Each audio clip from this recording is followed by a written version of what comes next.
President Trump says he's considering winding down the U.S. war with Iran just hours after once again slamming allies for not joining the fight. Feeling the pressure, the UK opens its military bases for specific and limited U.S. strikes on Iran.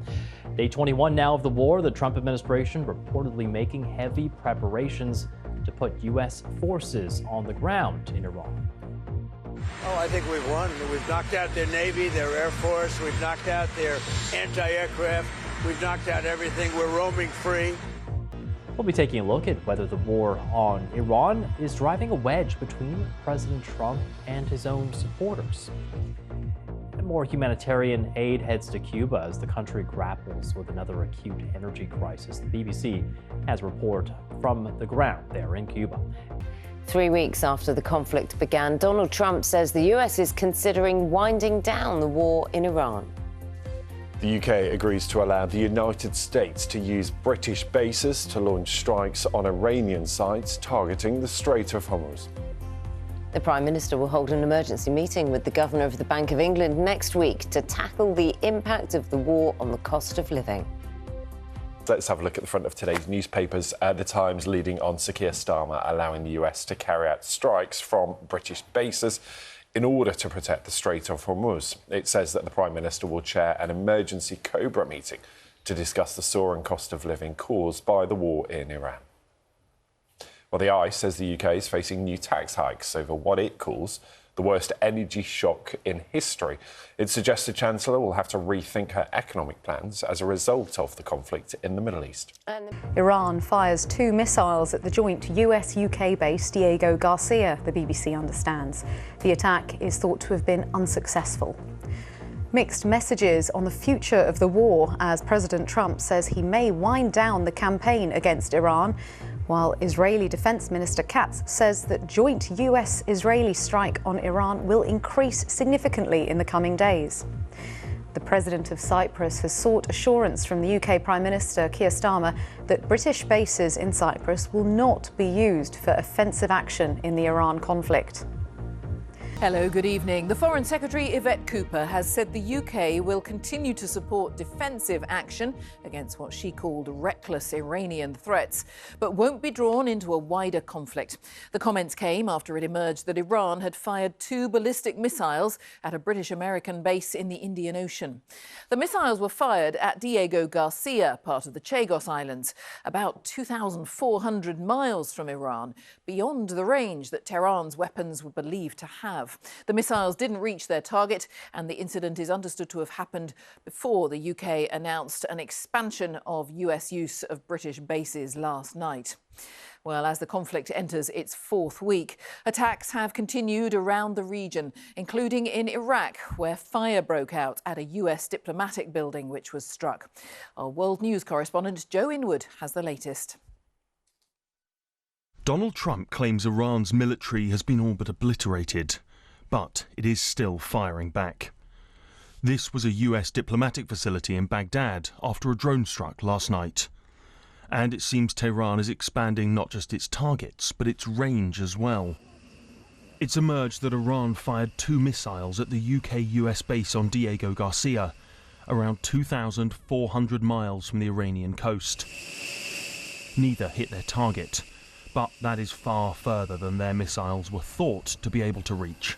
We've seen the latest in Iran's reckless strikes aiming at Gulf partners, at international shipping, at allies and British interests as well. And that is why we have continued to support defensive action, to support UK interests, including defensive action against ballistic missile threats.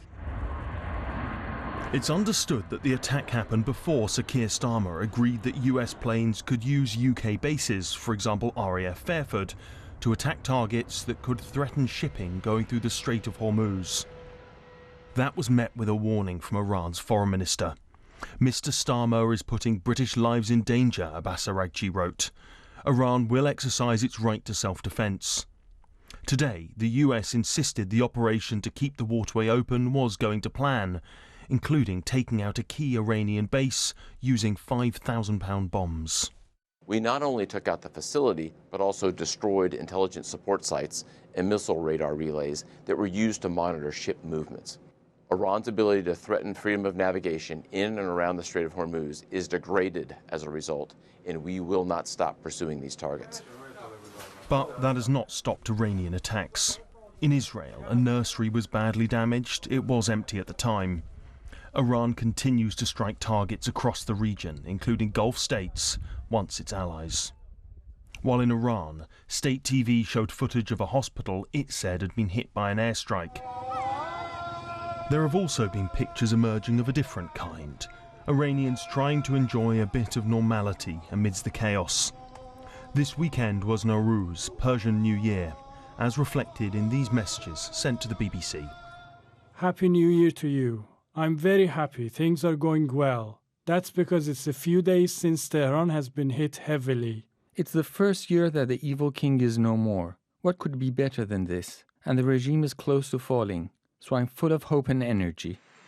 Although not everyone will share that belief. Donald Trump has stopped talking about regime change and now says he is considering winding down the war. But ending conflicts is often harder than starting them, and Iran has vowed to keep fighting, whatever the cost. Joe Inwood, BBC News. And our political correspondent Damien Grammaticus is with me. So Damien, the Foreign Secretary saying the UK won't be drawn into a wider conflict. How much concern is there that actually, though, that is happening? Well, there is concern, Jane, across political parties. And you saw yesterday that decision to expand the list of targets that the US can attack from British bases. The Green Party called that a worrying escalation. The Liberal Democrats said that we were being drawn down Trump's slippery slope. They both want a parliamentary vote on the use of bases. Today, following these news of this new Iranian missiles targeting Diego Garcia, the Conservative leader, Kemi Badenoch, she said that we are being drawn into this, like it or not. The government, though, is very clear that the legal rationale and the logical sort of underpinning of its approach isn't changing, that is simply being involved in and allowing defensive actions against Iranian threats. The problem is those threats are widening. And the government is very clear, too, that its real concern is to bring this to an end as soon as possible because it's worried about the impact on the cost of living, which is why we're going to see in the coming days Prime Ministers, senior ministers, the Governor of the Bank of England meeting next week to discuss ways that they can combat things like the rising cost of food, mortgages, interest rates. All right, Damien, thanks for now, Damien Grammaticus. Good evening. Iran has fired 2 ballistic missiles towards the Diego Garcia facility in the Chagos Islands, the joint UK-US airbase in the Indian Ocean. It's understood that one was shot down by an American warship and the other failed to reach its target. This was before Prime Minister Sir Keir Starmer extended the use of British air bases by America. He's now given the US permission to use them to strike Iranian sites that may be targeting the vital Strait of Hormuz oil route. Well, amid more attacks and suffering on the ground, President Trump has written on social media that he is considering winding down operations against Iran. Neil Connery has the latest. Diego Garcia is a critical military base for both Britain and America, hosting bombers and nuclear submarines. Its location in the Indian Ocean offers a strategic advantage. For the first time ever, it's been targeted by 2 Iranian missiles. America says it shot one down. The other missed, but this attack is significant. Well, as the Prime Minister has made clear, we will provide defensive support against these reckless Iranian threats. But we have not been and we continue not to be involved in offensive action. And we want to see the swiftest possible resolution. As he's made clear, we will not be drawn into a wider conflict. Until now, experts believed Iranian missiles could only reach 2,000 kilometres. Diego Garcia is twice as far, a dramatic increase in range. The attack happened before the UK announced US forces could use bases like Diego Garcia to launch strikes on Iranian missile sites targeting the Strait of Hormuz. Iran's foreign minister responded to that by posting, "Mr. Starmer is putting British lives in danger by allowing UK bases to be used for aggression against Iran." It appears Britain is being drawn further into a war with no clear exit strategy from the man leading it. I don't want to do a ceasefire. You know, you don't do a ceasefire when you're literally obliterating the other side. They don't have a Navy. They don't have an Air Force. But a few hours later, President Trump said, "We are getting very close to meeting our objectives as we consider winding down our great military efforts in the Middle East." A short time after that, Iran claimed its Natanz nuclear facility was targeted in strikes.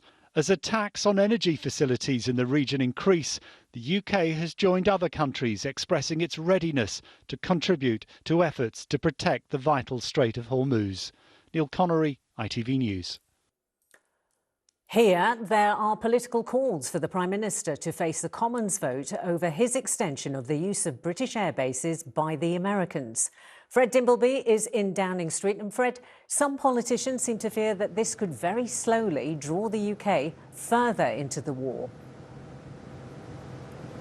Yes, that's right. Look, the government says that they haven't changed their position, that these US operations are limited, the UK isn't directly involved, and ultimately they are defensive. But I think it's fair to say that some of the Prime Minister's critics aren't exactly buying that. Kemi Badenoch, the leader of the opposition, calling this the mother of all U-turns, and other opposition leaders calling for a debate and a vote in Parliament on the issue. And some Labour backbenchers are supporting that move because they say they fear the lessons of the past of Iraq and Afghanistan haven't been learnt. I'm really worried because we've been here before, both in terms of Iraq and Afghanistan. I've been in Parliament now nearly 30 years during both of those wars, and this is how we got dragged in. Small steps, then eventually into the full conflagration. And Fred, the war is having a distinct effect on the cost of living. What is the government planning about that? Well, look, they're really concerned about this issue because, remember, this is a government that came into office promising to tackle that cost of living crisis, and its plans have at least partially been upended by this conflict. We've seen gas and oil prices increasing, the price of filling your car at the petrol and diesel pump also up, predictions that energy bills will rise by more than £300 a year come July, the cost of government borrowing up to its highest rate in 18 years, or reaching that rate at least. And this is also having an impact on the mortgage market, with a fifth of available mortgage products being pulled from that market, and warnings about rates climbing. That all coming from the finance website Moneyfacts.